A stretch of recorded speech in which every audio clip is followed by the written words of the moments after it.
Hello, I'm Karen Stathoplos, and today I'm going to read you the first part of a short story by Joan Didion that I found in this lovely anthology, The Seasons of Women. Now, I don't particularly know Joan Didion. Of course, I've heard of her, and I know she's a very famous writer, but I particularly like this story. She's talking about the first time she went to Manhattan and lived in Manhattan, and I have very fond feelings of Manhattan because a very beloved aunt of mine lived in Manhattan almost right after college and worked for Time Life, and then eventually became the horse racing person for Sports Illustrated, and I visited her often. And I don't know if it was the same period that my aunt first arrived in Manhattan, but it seems like it might have been. So here's Joan Didion, Goodbye to All That. It is easy to see the beginnings of things and harder to see the ends. I can remember now with a clarity that makes the nerves in the back of my neck constrict when New York began for me. But I cannot lay my finger upon the moment it ended, can never cut through the ambiguities and second starts and broken resolves to the exact place on the page where the heroine is no longer quite as optimistic as she once was. When I first saw New York, I was 20, and it was summertime. I got off at DC-7 at the old Idlewild temporary terminal in a new dress which had seemed very smart in Sacramento, but seemed less smart already even in the old Idlewild temporary terminal. And the warm air smelled of mildew and some instinct programmed by all the movies I had ever seen and all the songs I had ever heard sung and all the stories I had ever read about New York informed me that it would never be quite the same again. In fact, it never was. Sometime later, there was a song on all the jukeboxes on the Upper East Side that went, "But where is the schoolgirl who used to be me?" And if it was late enough at night, I used to wonder that. I know now that almost everyone wonders something like that, sooner or later, and no matter what he or she is doing. But one of the mixed blessings of being 20 and 21 and even 23 is the conviction that nothing like this, all evidence to the contrary notwithstanding, has ever happened to anyone before. Of course, it might have been some other city, had circumstances been different and the time been different, and had I been different. Might have been Paris or Chicago or even San Francisco, but because I am talking about myself, I am talking here about New York. That first night I opened my window on the bus into town and watched the skyline, all I could see were the wastes of Queens and the big signs that said, "Midtown Tunnel this lane," and then a flood of summer rain. Even that seemed remarkable and exotic, for I had come out of the West, where there was no summer rain. And for the next 3 days, I sat wrapped in blankets in a hotel room, air-conditioned to 35 degrees, and tried to get over a bad cold and high fever. It did not occur to me to call a doctor because I knew none, and although it did occur to me to call the desk and ask that the air conditioner be turned off, I never called because I did not know how much to tip the person who would come. Was anyone ever so young? I am here to tell you that someone was. All I could do during those 3 days was talk long distance to the boy I already knew I would never marry in the spring. I would stay in New York, I told him, just 6 months, and I could see the Brooklyn Bridge from my window. As it turned out, the bridge was the Triborough, and I stayed 8 years. In retrospect, it seems to me that those days before I knew the names of all the bridges were happier than the ones that came later, but perhaps you'll see that as we go along. Part of what I want to tell you is what it is like to be young in New York, how 6 months can become 8 years with deceptive ease of a film dissolve, for that is how those years appear to me now, in a long sequence of sentimental dissolves and old-fashioned trick shots. The Seagram building fountains dissolve into snowflakes. I enter a revolving door at 20 and come out a good deal older on a different street.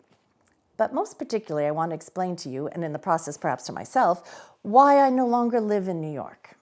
It is often said that New York is a city for only the very rich and the very poor. It is less often said that New York is also, at least for those of us who came there from somewhere else, a city for only the very young. I remember once, one cold, bright December evening in New York, suggesting to a friend who complained of having been around too long that he come with me to a party, where there would be, I assured him, with the bright resourcefulness of 23, new faces. He laughed. He laughed literally until he choked, and I had to roll down the taxi window and hit him on the back. "New faces," he said finally. "Don't tell me about new faces." It seemed that the last time he had gone to a party where he had been promised new faces, there had been 15 people in the room, and he had already slept with 5 of the women and owed money to all but 2 of the men.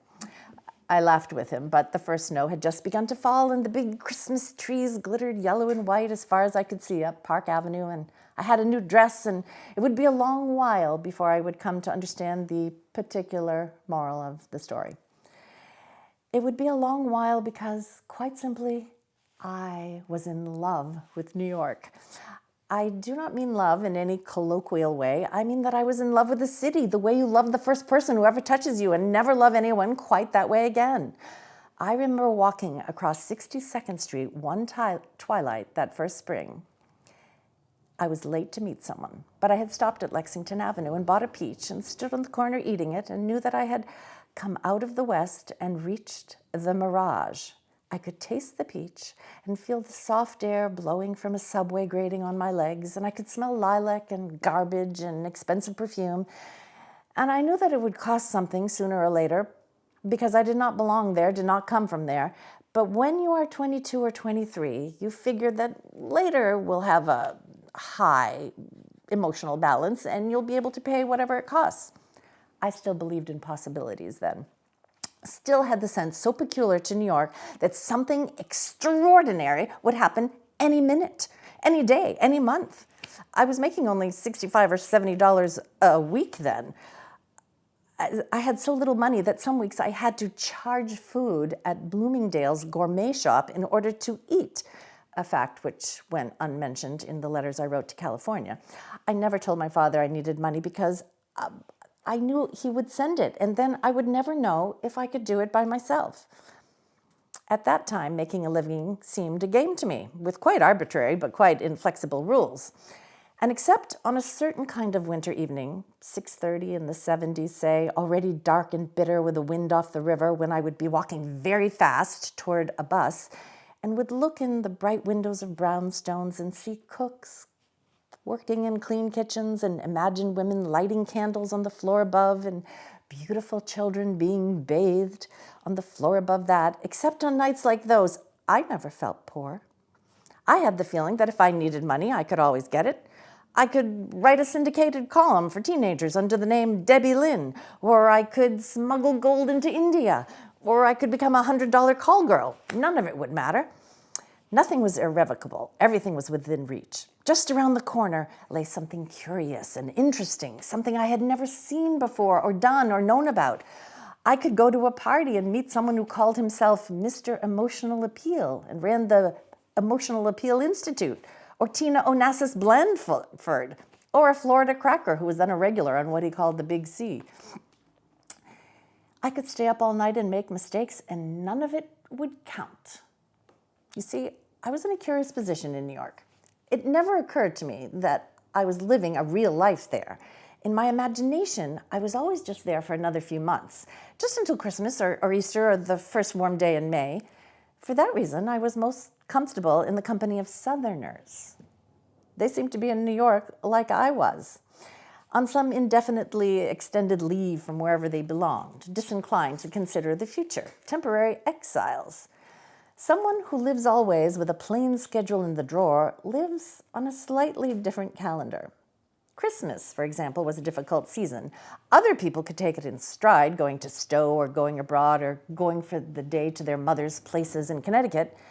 Those of us who believed we lived somewhere else would spend it making and canceling airline reservations, waiting for the weather-bound flights as if for the last plane out of Lisbon in 1940, and finally comforting one another with oranges and mementos and smoked oyster stuffings of our childhood, which is precisely what we were. I'm not sure that it is possible for anyone brought up in the East to appreciate entirely what New York, the idea of New York, means to those of us who came out of the West and the South.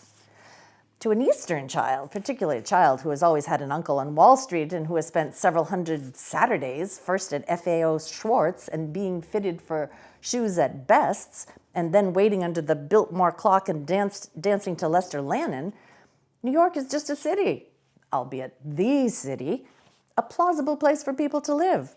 But to those of us who came from places where no one had heard of Lester Lannon and Grand Central Station was a Saturday radio program, where Wall Street and Fifth Avenue and Madison Avenue were not places at all, but abstractions. Money, high fashion, hucksters. New York was no mere city to us. It was instead an infinitely romantic notion, the mysterious nexus of all love and money. That is what it was all about, wasn't it? Promises. Now when New York comes back to me, it comes in hallucinatory flashes, so clinically detailed that I sometimes wish that memory would affect the distortion with which it is commonly credited. For a lot of the time I was in New York, I used a perfume called Fleur de Rocaille, and then L'air du temps. And now the slightest trace of either can short-circuit my connections for the rest of the day. Nor can I smell Henri and Bendel jasmine soap without falling back into the past, or the particular mixture of spices used for boiling crabs. Smells, of course, are notorious memory stimuli, but there are other things which affect me the same way. Blue and white striped sheets, vermouth cassis, some faded nightgowns which were new in 1959 or 1960, and some chiffon scarves I bought about the same time. I suppose that a lot of us who have been young in New York have the same scenes on our home screens. I remember sitting in a lot of apartments with a slight headache about 5 o'clock in the morning. I had a friend who could not sleep, and he knew a few other people who had the same trouble, and we would watch the sky lighten and have a last drink with no ice, and then go home in the early morning light when the streets were clean and wet. A few cruising taxis still had their headlights on, and the only color was the red and green of traffic signals. The White Rose bars opened very early in the morning. I recall waiting in one of them to watch an astronaut go into space one morning, waiting so long that at the moment it actually happened, I had my eyes not on the television, but on a cockroach on the tile floor. I liked the bleak branches above Washington Square at dawn, and the monochromatic flatness of Second Avenue, the firescapes and the grilled storefronts, peculiar and empty in their perspective. It is relatively hard to fight at 6:30 or 7 in the morning without any sleep, which is perhaps one reason we stayed up all night. And it seemed to me a pleasant time of day. The windows were shuttered in that apartment in the 90s, and I could sleep a few hours and then go to work. I could work then on 2 or 3 hours sleep and a container of coffee from chock full of nuts. I liked going to work. I liked the soothing and satisfactory rhythm of getting out a magazine, liked the orderly progression of 4-color closings and 2-color closings and black and white closings. No abstraction, but something which looked effortlessly glossy and could be picked up on a newsstand and weighed in the hand. I liked all the minutiae of proofs and layouts, liked working late on the nights the magazine went to press, sitting and reading Variety and waiting for the copy desk to call. From my office, I could look across town to the weather signal on the Mutual of New York building and the lights that alternately spelled out time and life above Rockefeller Plaza that pleased me obscurely. Some years passed, but I still did not lose that sense of wonder about New York. I began to cherish the loneliness of it, the sense that at any given time, no one need know where I was or what I was doing. I liked walking from the East River over to the Hudson and back on brisk days, down around the village on warm days. A friend would leave me the key to her apartment in the West Village when she was out of town, and sometimes I would just move down there because by that time the telephone was beginning to bother me, and not many people had that number.